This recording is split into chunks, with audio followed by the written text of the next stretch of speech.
అందరికీ ధన్యవాదాలు. మీరిప్పుడు ఈ శంకర్ విలాస్ బ్రిడ్జ్ తీసుకుంటే జనరల్గా బ్రిడ్జ్ కట్టడం అంటే గ్రీన్ ఫీల్డ్, అంతకుముందు అక్కడ ఏమీ ఉండవు, దాని మీద బ్రిడ్జ్ కడతారు, ఈజీ అయిపోతుంది. ఇక్కడ వచ్చేటప్పటికి ఉన్న బ్రిడ్జిని డిస్మాంటిల్ చేయాలి. అందులో కూడా రైల్వే పోర్షన్, రైల్వే అనేటప్పటికి దాదాపు 120+ ట్రైన్స్ ఈ ప్రాంతం నుంచి వెళ్తూ ఉంటాయి. హై టెన్షన్ వైర్స్ ఉంటాయి.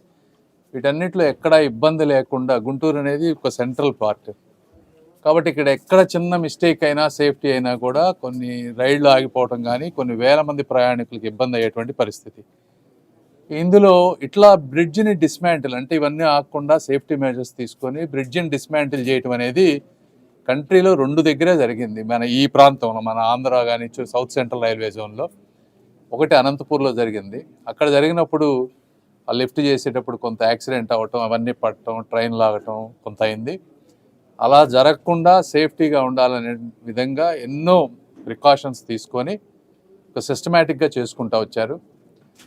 ఈ విధంగా అంటే ఒక కార్యక్రమం చేసేటప్పుడు ఈ జర్నీలో జరిగేటువంటి ఆనందకరమైన విషయాలను కూడా మనం సెలబ్రేట్ చేసుకోవాలి. రెండోది, ఈ కష్టపడిన వాళ్ళు ఎవరైతే అంటే 30 రోజుల్లో చేయాలనుకున్నది 20 రోజులకే దాదాపుగా తీసేస్తారు. ఇంకా చిన్న చిన్నవి ఉన్నాయి, అవి ఒక 1 వీక్లో తీసేస్తారు.